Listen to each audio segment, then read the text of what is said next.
The opinions and views expressed in the following program are those of the speakers and the host, and do not necessarily reflect those of Yoakley Scott Corporation and your sports network. Yeah, I've been closer to Jesus before, so can you help me out? Oh, can you help me out? Am I on my own? Am I on my own? But can you help me out?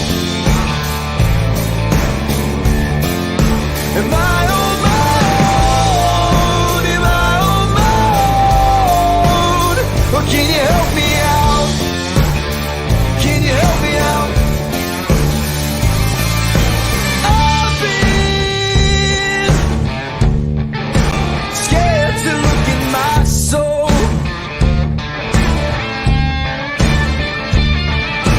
I've been afraid I would follow the road. Yeah, afraid of the things I've been told.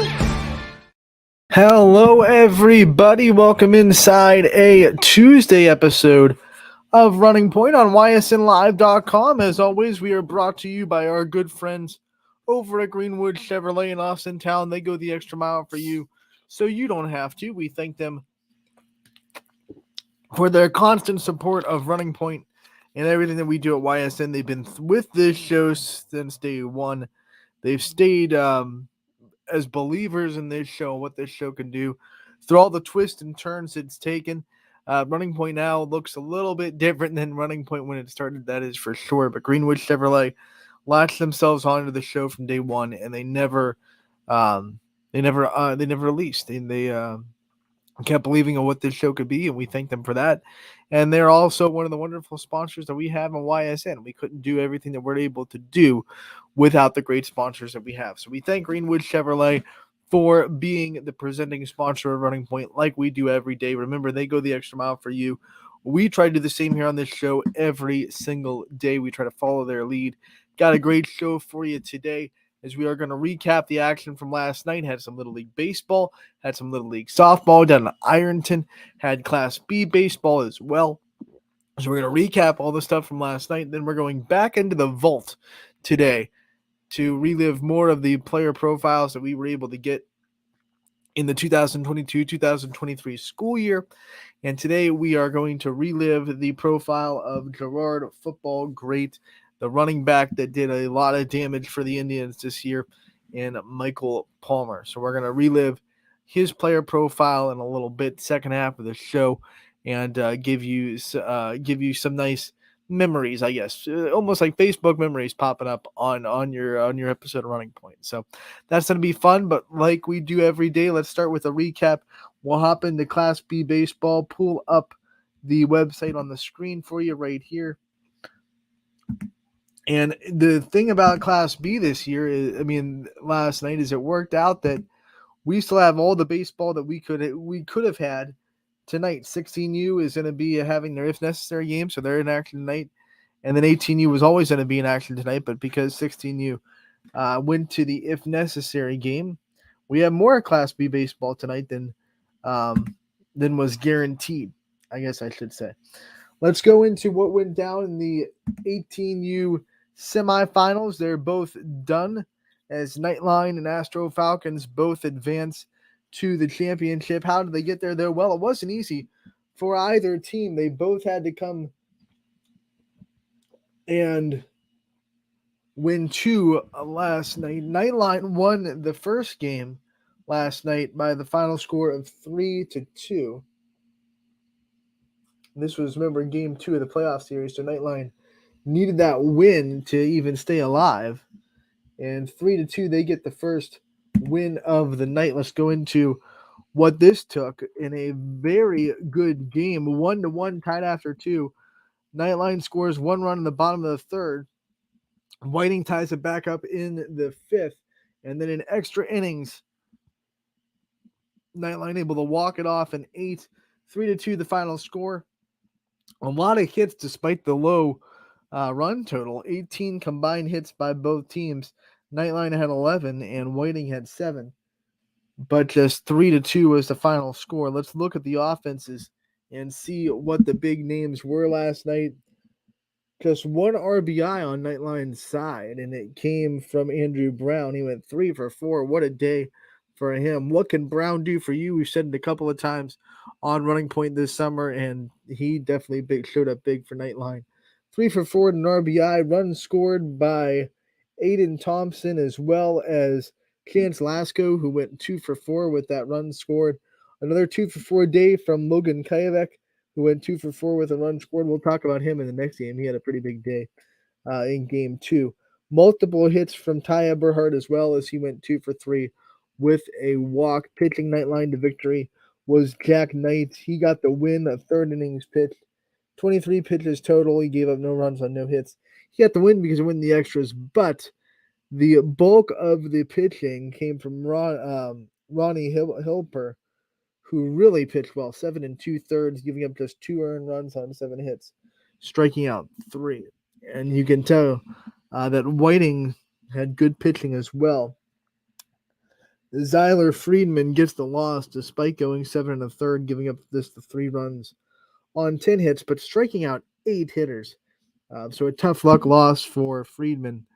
As we look at Whiting's offense real quick, they got 1 RBI on the day. It came from Nate Thomas, who had 2 walks as well. Multiple hits from Matt Del Duca, who went 2 for 4 on the day, the only hitter that had multiple hits for Whiting. Zach Stern went 1 for 3 with a run scored for Whiting's offense. So an extra inning win by Nightline forced a decisive game 3 later that night. And it was another well-played baseball game, but Nightline gets the win. 5-3, they come back with 2 wins in a row last night to win the series. 5-3, they get this one. They were up 3-0 after 3. Whiting came back and made it 3-1 after 4, but then 2 more runs in the top of the 5th really sealed the deal. 5 runs on just 4 hits, 3 runs on 6 hits for Whiting. 2 errors by Nightline, 3 errors by Whiting. You look at Nightline's offense in this one. I told you Kayavek had a good day. He went 1 for 2, 2 walks, a run scored, and an RBI. But the big bat was Caden Maffett. He went 1 for 2, but 3 RBIs on the day. He also had and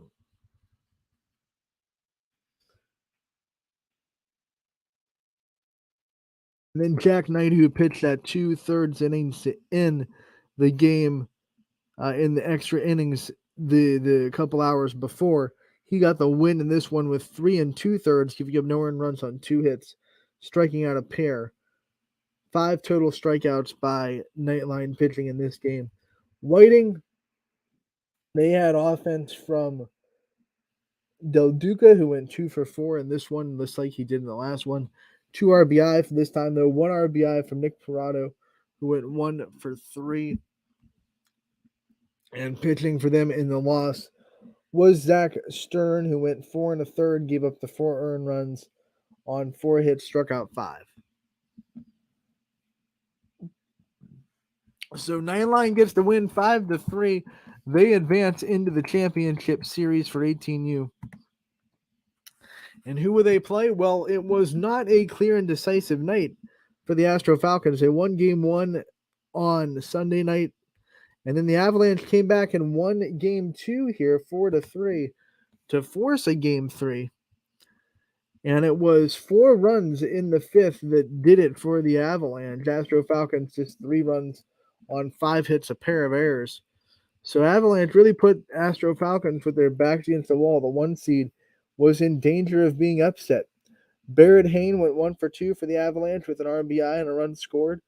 Keith Smith went 1 for 2 with an RBI. Those were the only 2 RBIs on the day. Multiple hits on a perfect day from Soren Hedrick. He went 2 for 2 with a walk, so they never retired him. Pitching the Avalanche to the victory was Richie Preston. He went 7 innings, gave up just the 3 earned runs on 5 hits, struck out 7, walked and none.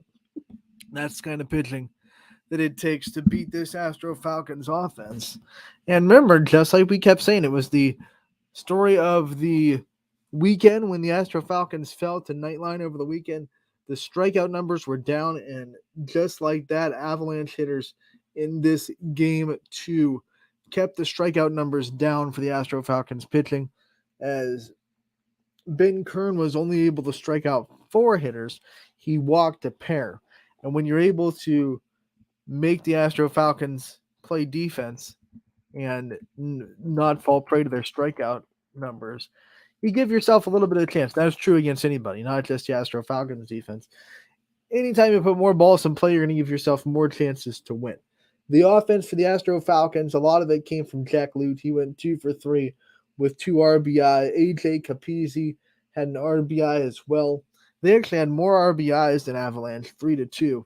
But Avalanche gets the win that matters, 4-3 in game 2. So that set up a game 3, and we really saw what an angry Astro Falcons team looks like, because they took game 3 in run rule fashion, 12-1. Never a doubt in the mind, as they clean things up real quick and make quick work of the Avalanche in game 3 to lock themselves in to the championship series. Look at this, 12 runs on 12 hits, allowing just 2 hits on the day was the Astro Falcons pitching.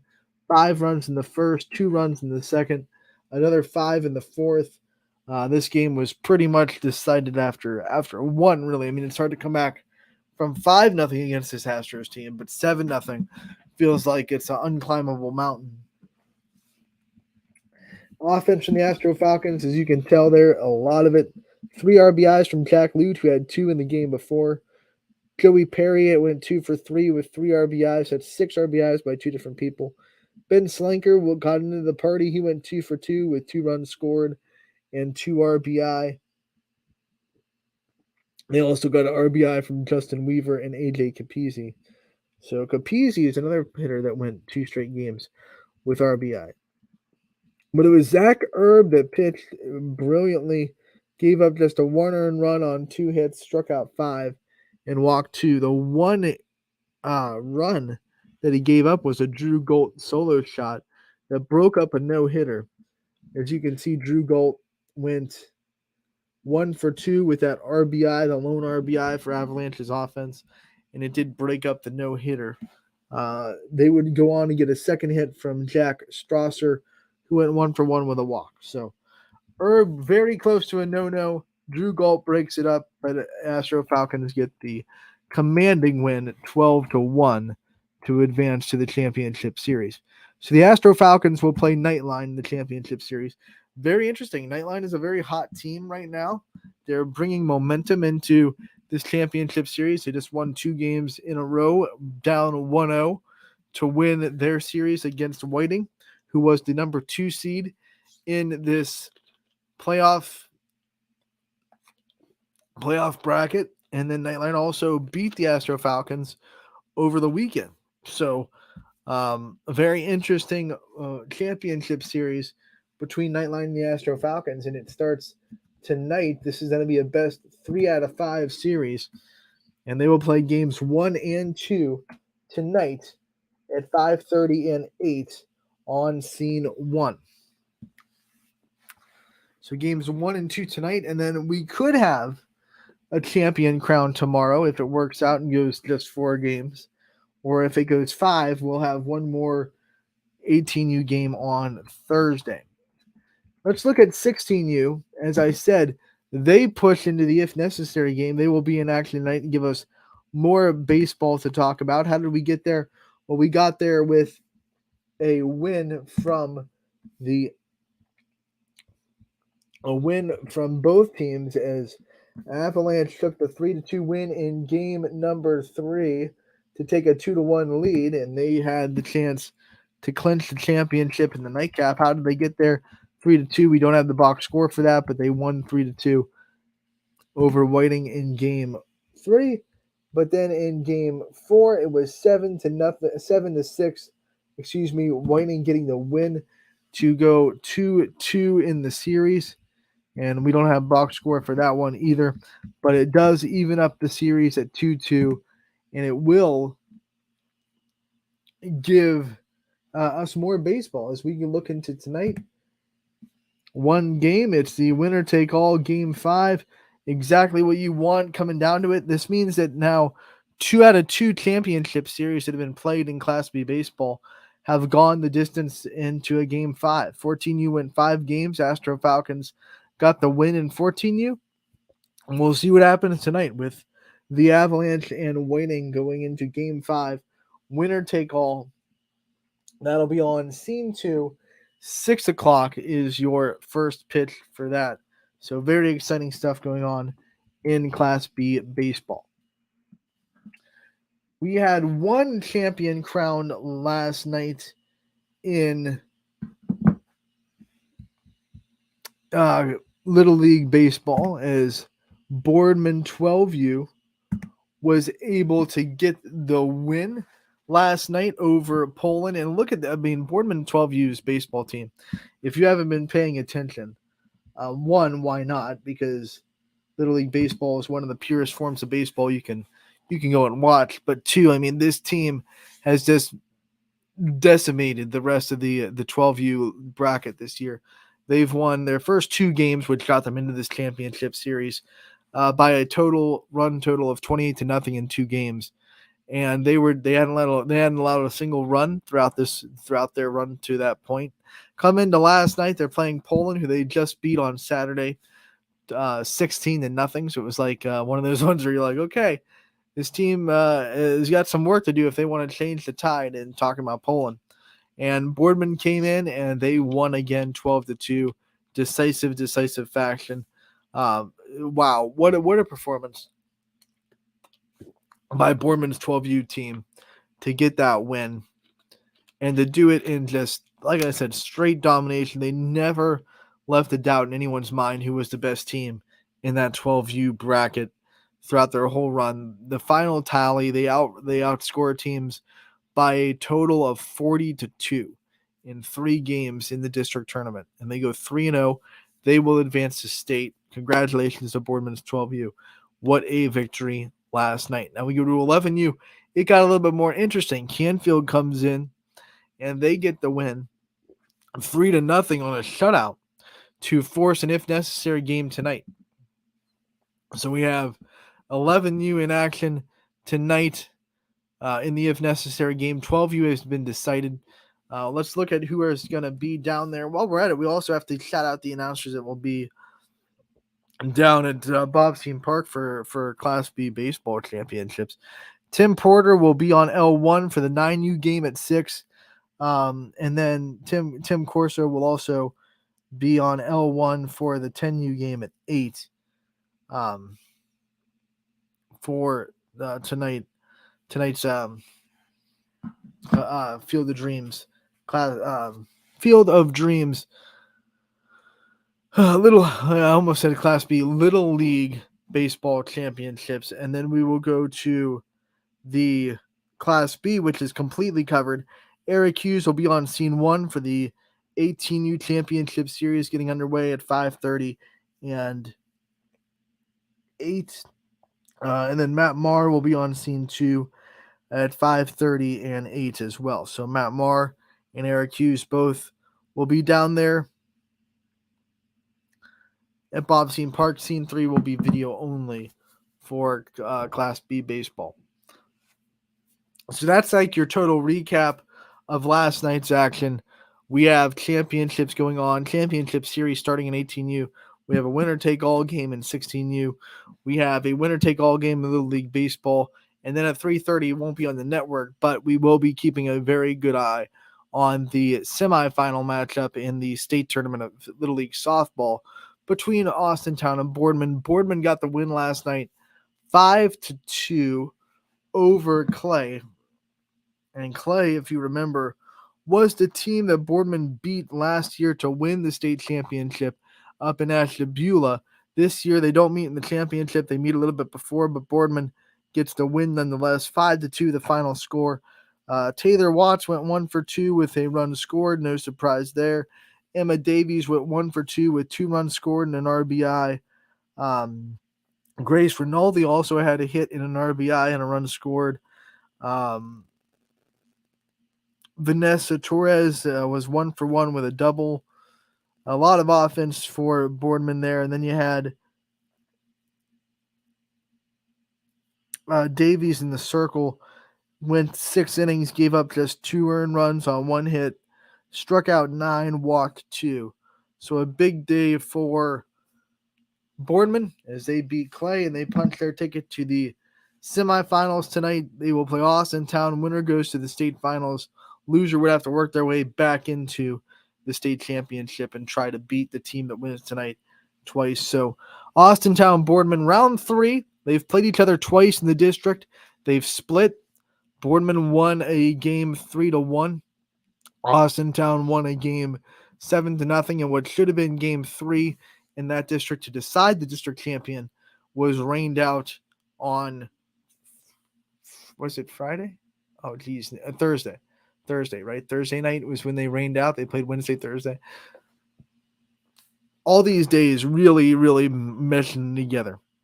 But Thursday was the rain out for Little League, the Little League tournament. So Thursday night they were supposed to play one more time to decide the champion. It got rained out, so they'll meet up again in state, bigger stage, more on the line. Austintown versus Boardman happening at 3:30 today in Ironton. Winner goes to the state finals. Very exciting down there, as this district was able to send 2 teams to state, and I think they're 2 of the best teams in the state, period. So it's a good thing that our district was able to take 2. For those of you that don't know, that was going to happen no matter what. It wasn't because they couldn't get that last game in. The district was going to send 2 teams down to state. Even if they got that game in Thursday and someone won, the loser of that game would have went to state. It was just a matter of seeding. Austintown got the de facto win. I didn't hear an official word on what the deciding factor was, but they got the banner and they got into the A seed bracket instead of the B seed bracket. But here we are. It doesn't matter. Austintown got a win down there. Boardman gets 2 wins down there. They're meeting in the with one really win away from being in the state championship game. So it's going to be fun. It's going to be fun. Today at 3:30, we'll be keeping our eyes on that. Follow Austintown's Game Changer. Our good friends over at Game Changer are going to be on point there. You can follow that for the updates of the win. We'll have a story and a recap later on tonight on what happens as well. Can't wait to see how it unfolds in Little League softball down in Ironton. So it's going to be an exciting night, exciting day. Championships, state final burst on the line. A lot on the line today as we wind down kind of the summer of baseball and softball. Every time you wind down a season, you get championships on the line, which is very exciting. We're going to take a break on Running Point, and on the other end of it, we dive into the vault. We will hear we will reflect or dive into the vault with Michael Palmer from Girard Football, player profile we were able to do with him this season. So don't go anywhere. We'll be back on Running Point, brought to you as always by Greenwood Chevrolet in Austintown. Before the lights come on, before the workday begins, before a long day is ended, or it's time to have fun, it all starts with the people at Joe Dickey Electric. From replacing a light fixture in your home to building a substation for your business, no job is too big or too small. The people of Joe Dickey Electric power them all. Joe Dickey Electric, over 60 years of powering the Mahoning Valley. Why choose local? Because you live here, work here, learn here, relax here, and celebrate here. 21 WFMJ is our Valley's only locally owned TV station, and our focus is local. Other TV stations don't have that same focus, as their owners are somewhere else. But 21 WFMJ is rooted in the Valley. Local people making decisions that affect your life, right here where you live. You're looking to your future, preparing for your goals, and they're closer than you think. Because here, success is part of the plan. It's a place where academic and social opportunities are meant to prepare you for life, not just the next 4 years. You'll be equipped to face new challenges and turn hard work into a career. You're ready for your success to take root. And here's where it starts. We are Youngstown State University, and proud Hi, this is Tommy Clem, owner of WRS Insurance Solutions. WRS Insurance Solutions is a local independent agency that specializes in life, Medicare, long-term care, and disability products. Call us at 330-953-3722 or visit us at wrsinsurancesolutions.com to learn more. Good luck to all the student athletes in the Valley. Shopping for a vehicle online should be easy and worry-free. Introducing Merge from Greenwood Chevrolet, a completely new way to buy a car that combines the convenience of shopping online with the personal touch and expertise that Greenwood is known for. With Merge, shopping is as easy as 1, 2, 3. Choose a vehicle from our pre-owned inventory, build a deal that fits your needs, and finalize the deal with our online buying team. That's car buying in a new lane. Visit greenwoodchevrolet.com and let us go the extra mile for you. Welcome back to Running Point on ysnlive.com. Brought to you as always by our good friends that you just heard from Greenwood Chevrolet in Austintown. They go the extra mile for you. And that Merge, going to be able to shop for cars online, is just one of the many ways that Greenwood continues to try to drive the extra mile for you, the customer. They take care of you. If you are in the market for a new or used vehicle, there is no better place to go than Greenwood Chevrolet. They will take care of you in the best way they know how. And we kind of follow their lead. We go the extra mile for you guys, the audience. We thank you for always tuning in to Running Point every day. 1 to 2. We're having some fun in the middle of the summer months. What we're doing in this month of July is we are diving into the vault and we are reliving some of the great player profiles that we got to conduct over the 2022-2023 fall season.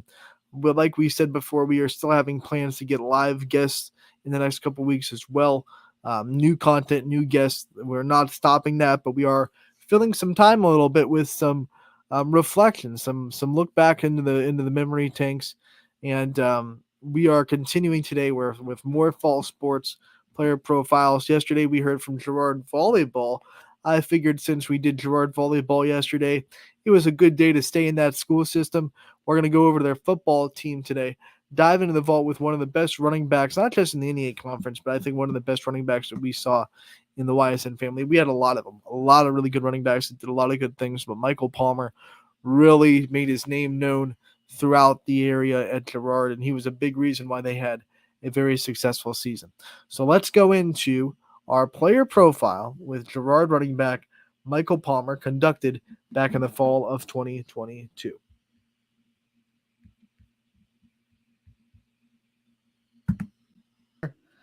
From Girard, joining us from Indian Country.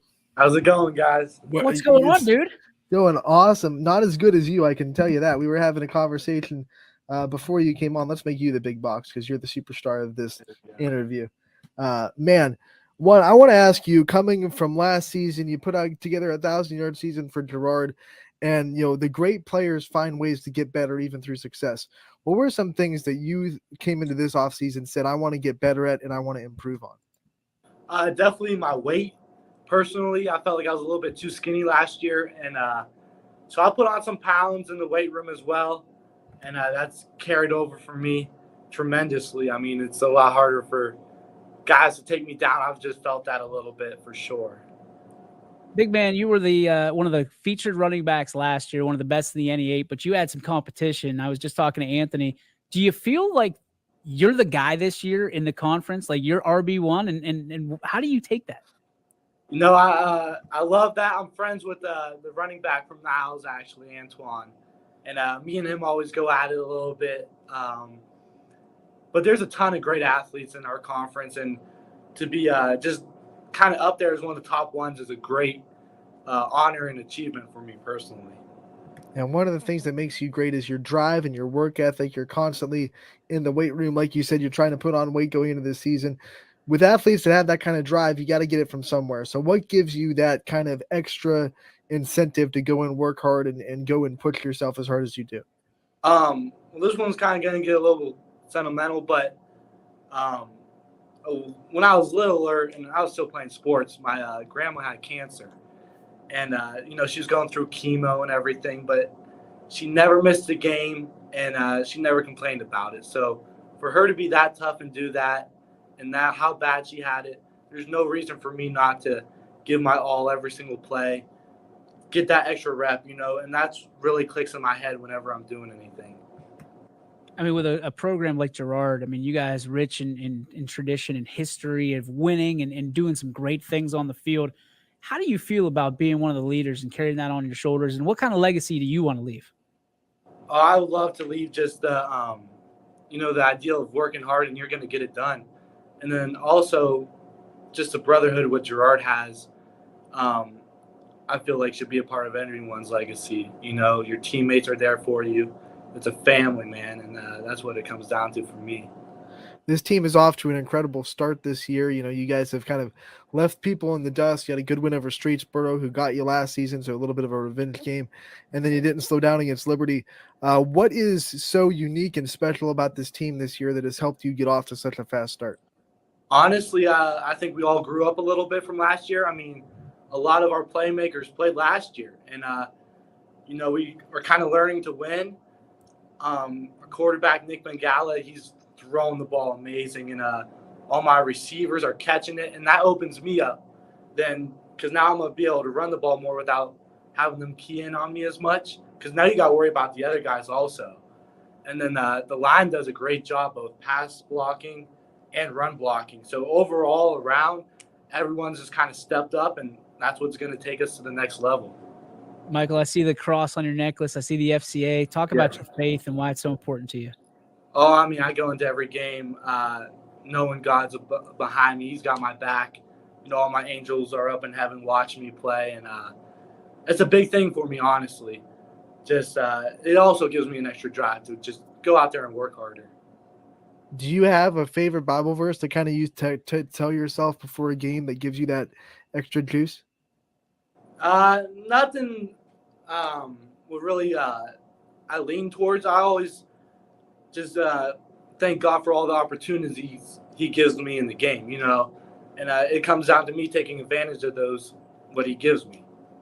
Dude, on those Friday nights in Girard, it can get pretty crazy. I mean, you're talking 2-3 deep on the fence. Everybody's packed in the stands. Do you ever just take a moment to just reel it all in and try to take mental snapshots of what you're going to, what it's like now and what you're going to remember years from now? Oh, yeah, for sure. I mean, the first touchdown against Liberty I caught, and I just kind of looked there out at the stands, and you'll never be able to feel that again. And so you really have to appreciate the moment, take it in, and never forget it. You brought up Nick Bengala earlier, and he's healthy this year. He comes in after dealing with some injury issues. As a brother, as a teammate, what's it like to have him back healthy and back being an impact on this team like we saw last year before he did get hurt? I mean, he's a stud. He's the man. There wouldn't be anyone else I'd rather share the backfield with. And the passes he's been making this season are incredible. He's thrown me a couple, and I just love playing with him. I mean, I really do. Michael, what's one talent that you have that maybe nobody knows about until right now? One talent when nobody knows about would have to be I've been golfing pretty well, to be honest with you. I've gone out the last couple weekends, and I'm smacking the ball around for sure. I figured you were going to go singer. 100% I had you pegged for a singer. Singer, I don't know. I can't move my voice too well. My Spanish is not too well either because of that. But football numbers are important. Guys use numbers to identify themselves. Is there any story behind 39 and why you chose it? So I walk in on my first day, and they asked me what number I want to wear, and I said 11. Well, Coach Cochran, Nick Cochran, wore 11, and that's retired. And he was in there when I said that, and he didn't say anything. He just kind of looked at me, and I got chills. I was like, oh, all right. So the last medium they had was a 39, so I just stuck with that. That's a great story. That's a great story to tell. Have you told him that? Oh, yeah. Me and him had some good laughs about it. Oh, my goodness. So what's the pregame ritual for you? A lot of people, will either watch film or, read or, what's it like for you hours leading up to kickoff? definitely some music, and then me and Bobby Algiers, we go out early with Coach Ty Sewich, and he throws us some routes, get the hands warmed up, get going. But it's really just walking in, getting in that mindset, knowing what you have to go out there and do, and just eventually doing it. We talked about the atmosphere on Friday nights for the student section in Girard, but you get to be a part of a student section for other sports. What's your favorite sport to go and watch as a student section yourself? The volleyball team, man. I mean, we have a good one too, so it makes it even funner. We go and the whole football team comes. I mean, that's the thing I love about Girard. It doesn't matter what sport, the whole community shows up, the whole student body shows up, and everyone's really supported as a family. And you don't get that anywhere else, I feel like. I was just going to ask you what you love about Girard, but you answered that question. So Yeah. let's move on to what's the one thing you're going to miss most about being a Girard Indian? Definitely. Personally, I'll always be a Girard Indian, but after I graduated, it'd have to be all my friends here. I mean, I met a lot of people who I love and consider my family, and I'm sure we'll stay close, but it'll just be different not being able to see them every day and playing alongside of them. What about plans you have for your future after you go from Girard? What kind of things do you want to see yourself doing in the next 4 or 5 years?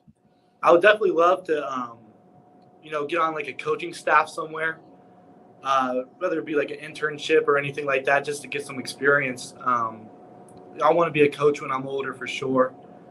And, but the path for that isn't like a set thing, see where God takes you and just go from that. What are your passions off the gridiron, man? So you're talking about, and you don't have to make any drastic decisions today, but like, what do you like to do? What do you think you can see yourself doing? I mean, I love just practicing also, in the gym, getting shots up with my dad is one of my favorite things to do. Cause it's just you and my dad, and then it's the hoop, and it seems like nothing else in the world matters right then and there. And I'd love to just get that feeling somewhere else along with it. And when I find that, then that's what I'm going to go for sure. As an athlete that's so successful, I'm sure you've had the chance to talk with, the youth of the sport in Girard, the people that are growing up in the program. What have been some of the things that advices you've given to people, and some of the things that you've done to help grow the youth of the sport? Honestly, I feel like just showing up, I'll go to some of the GLI games, even the 8th grade and 7th grade games, because those kids are there for you on Friday nights. And, that means the world to me also. And just to be there for them and show them I care about them and hope they do well and succeed. That's a big thing of mine also to go and try and do. You talk about those kids, man. There's a lot of those kids that are looking up to you and looking up to the 39 when they go on to games on Friday.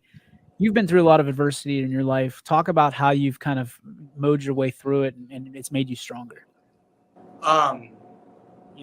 Like you just said, a lot of adversity. You talk about you don't know where life's going to take you. If I was 3 years ago saying I was going to be the running back at Girard, have 1,000 yards, I'd look at you and say I'm crazy, but it's really God has a plan. You have to trust him, pray to him, believe in him, and everything was going to work out in the end for you. Give us a little glimpse into the future of this program. Who are some players that you see, whether they're freshmen, 8th grade, that are putting in the work and that you could see being really big impacts in a couple of years in Girard? Steven Sims is a dog. I mean, that guy is a dog. I mean, as a freshman, he was a freshman last year playing varsity football. I've never seen anything like it before. The way he went out and competed, his body's developed too, for sure. And then A.J. Pearson, Coach Pearson's son, middle school football player, he's going to be something also, for sure. Can't wait to watch them play. Who are some of the guys that you look to when you were just in the wigwam, I guess? They were looking to you and saying, "Who's this guy?" And you really look to them to learn the ways of Girard football. Marco Donatelli would be one of them. He went to Akron and he played there for a couple of seasons. He's out in Florida now, but I love him. I do love him. Me and him are good friends. He comes by. We play some one-on-one sometimes. He likes to bet me and take my money a lot, but that's got to slow down a little bit. But, he gave me a bunch of Akron gear and things like that, and he never stopped being there for me. And that's something I'm going to take for, all those kids who I just named as well. I'll always be there for them, and I hope they know that. When you do graduate and you look back on your time at Girard, what are going to be some of your favorite memories, not just with your football program, but being a part of the student body, being a part of the school system? The pep rallies. The first one I ever went to, I walked in there. I had no idea what to expect. And I just had these chills down my whole body the whole time. Everybody's yelling. You got the band playing. The teachers are all up in there. And the atmosphere, it's like no other from those pep rallies. And I loved it. And I still do love it. We're going to put a bow on this interview, man, but we can't do it without having you reach out to your role models, the people that have loved you and loved on you through this entire way, whether it be family or friends. Can you just list them and give them a shout out for who they are and why you are the man you are today? My mom and dad, they've always been there for me and taking care of me, and no one loves me more than them. And my grandpa's my number one fan. He comes to all the practices and watches. He sits up in the stands. My grandma also, buying me food when I need it to make sure I'm ready for practice and games and things like that. And she's also a big fan of mine. My brother, and then you got my best guys. You got Johnny Maley, Bobby Algiers, Jake Doey, Connor Strain, the quarterback Nick Bengala, Connor McKernan. I love them all. I really do love them all. Michael, we love covering you. We love rooting for you every Friday night. Good luck the rest of the season, and we look forward to talking to you again real soon.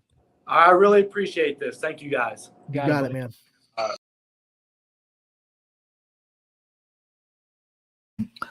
What a great interview from a absolutely great leader. You heard all the name drops he had.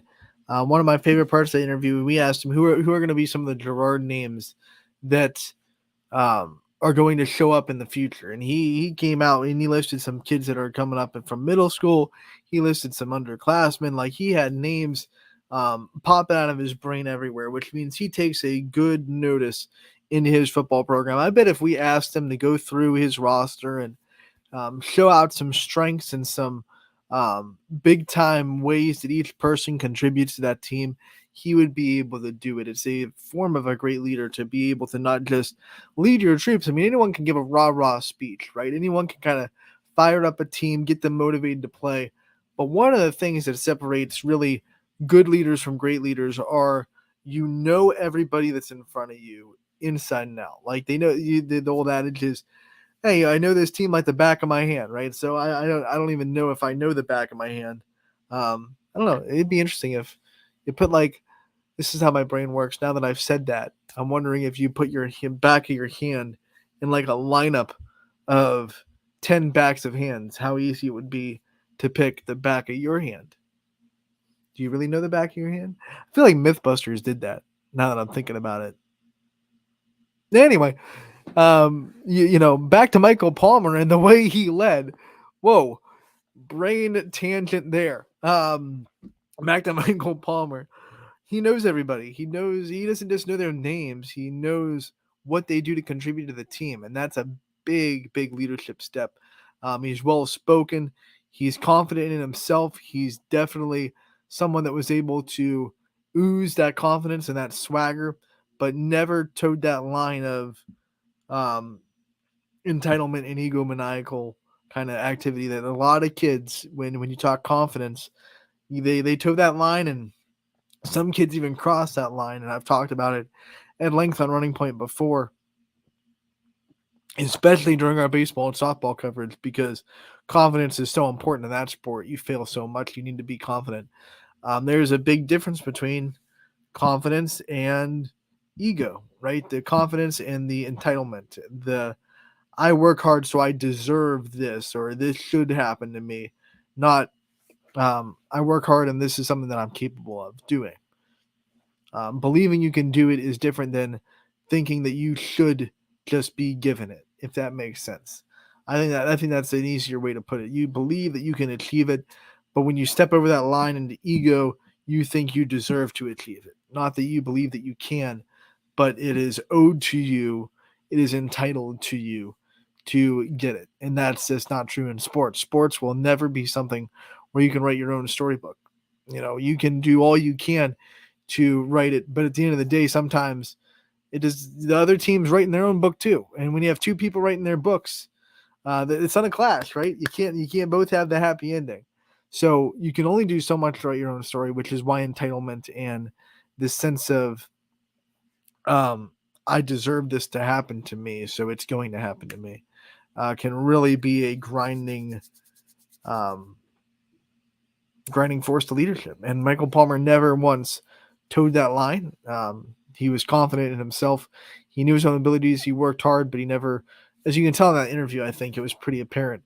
He never stepped over that line because he talked about his teammates in the interview a lot more than he talked about himself. And that's saying something. When me and DJ were trying to get him to talk about himself, and he was always bringing up his teammates. There's another thing about that interview that I loved, and one of the reasons why I picked it. You get to see DJ Oakley on the running point, which is not something that you see a lot, but anytime you get him on an interview with the kids on running point, then that's always a bonus. So bonus activity, you get to see DJ. I'm not sure if there'll be a power hour today, but if there isn't, you get to see him on the running point today. So that was a great interview. We will continue to go into the vault throughout the rest of the summer as we kind of gear up to preview fall sports as we turn the calendar from July to August after all the tryouts go up and the rosters are more clear. Then the coaches will be more willing to come on and talk about their team and talk about what their expectations of the season are. So the rest of the month of July, we're going to keep diving into the vault and we'll probably go into winter sports not too long from now. And then we'll also look at some spring sports interviews that we were able to get. We won't neglect the ones that are the most prevalent.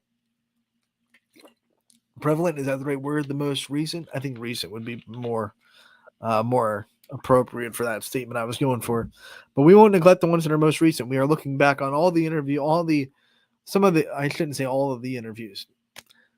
We are looking back on some of the best interviews that we conducted and my favorite interviews that we conducted throughout the 2022-2023 school year. So we'll continue to dive into the vault as we go on Running Point throughout the rest of the month of July.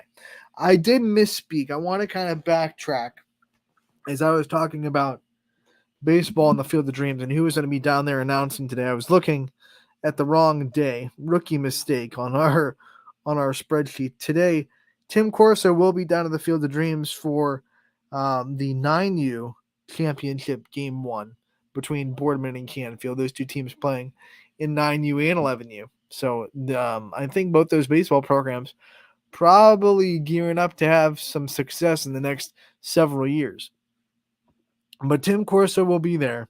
He'll be at the L1 complex for the 10U game 1, which will be after the 9U. That'll be at 8 o'clock.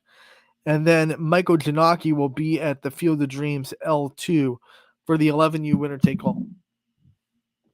So 3 games at the Field of Dreams tonight. All of them are covered. Tim Corso covering 9U and 10U.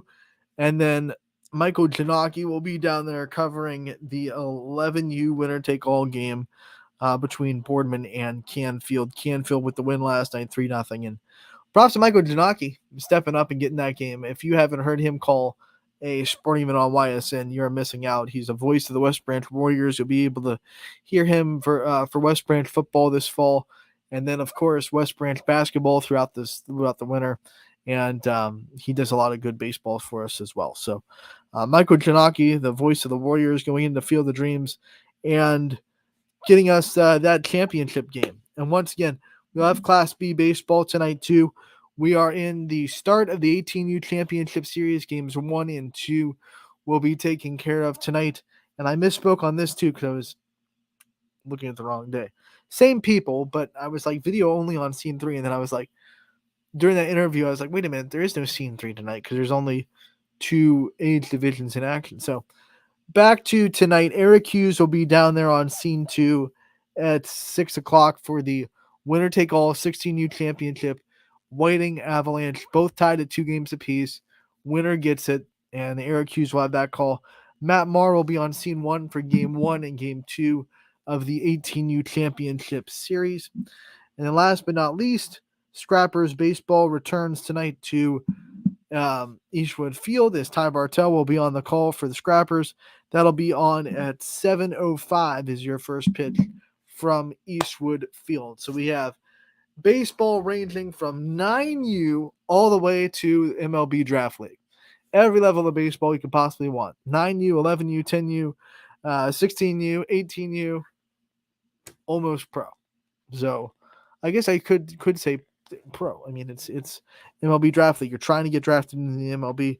MLB Draft is going on. So obviously the Scrappers, this might be the last chance to see some of those guys as they get drafted and leave the Scrappers. The roster's going to look a lot different after the draft is over. So make sure to get on down to Eastwood Field tonight. But if you can't, Ty Bartell will be on the call for the Scrappers game at 7:05 versus Frederick Keys coming to town tonight. So great night of baseball on the network. Like I said, any division you want to have, make sure you tune in to YSN. You can't be everywhere, right? If you're at the Field of Dreams, you can't be at Scene Park. If you're at Scene Park, you can't be at the Field of Dreams.